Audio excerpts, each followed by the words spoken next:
স্বাধীনতার পর মাত্র দুটি জাহাজ নিয়ে সমুদ্র বাণিজ্য শুরু করেছিল সরকারি প্রতিষ্ঠান বাংলাদেশ শিপিং কর্পোরেশন, আর বেসরকারি পর্যায়ে বাংলাদেশ জাহাজের মালিক হয়েছিল বিগত 2013 সালে।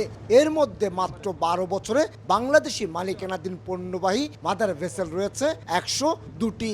এই অবস্থায় জাতিসংঘের সহযোগী সংস্থা United Nation leading institution trade and development UNCTAD রিপোর্টে স্থান করে নিয়েছে বাংলাদেশ। এই প্রথম আমরা বাংলাদেশ টপ 35 শিপ ওনিং নেশনের ভিতরে আমরা প্রবেশ করেছি, আর এর ফলে আমরা আন্তর্জাতিকভাবে শিপ ওনিং কান্ট্রি হিসেবে পরিচিতি লাভ করব। আংটারের তালিকা অনুযায়ী বিশ্ব সমুদ্র বাণিজ্যে 0.2% হিস্সা রয়েছে বাংলাদেশের মালিকানাধীন জাহাজগুলোর। এসব জাহাজ দিয়ে প্রতি বছর 52,57,000 মেট্রিক টন পণ্য বহন করা হয়। মূলত চট্টগ্রাম বন্দরকে কেন্দ্র করেই গড়ে উঠছে দেশীয় মালিকানাধীন জাহাজের হাজার কোটি টাকার এই বাণিজ্য। আর তাই জাহাজ শিল্পের বিকাশে বন্দরকে আরও বেশি সক্রিয় করার কথা জানালেন বন্দর চেয়ারম্যান।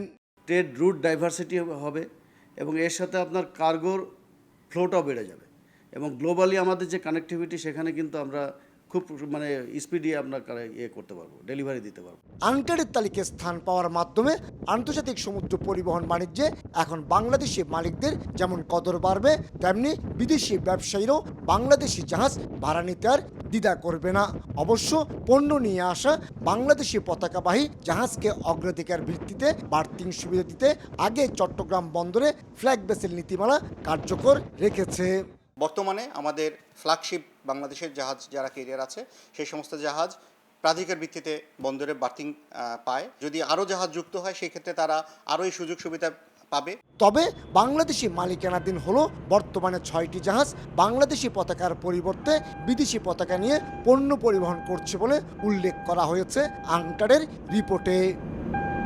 বিশ্ব অর্থনীতিতে সমান তালে এগিয়ে চলার পাশাপাশি আমদানি রপ্তানি বাণিজ্যে এই অঞ্চলে গুরুত্বপূর্ণ স্থান দখল করে আছে বাংলাদেশ। তার উৎকৃষ্ট উদাহরণ আংটারের রিপোর্টে জাহাজ মালিক দেশগুলোর মধ্যে এখন 35তম। সামান্য কিছু জটিলতা রয়েছে, সেগুলো কাটিয়ে উঠতে পারলে বাংলাদেশের স্থান হয়ে যাবে 20তম, এমনটি বলছেন জাহাজ ব্যবহারকারীরা।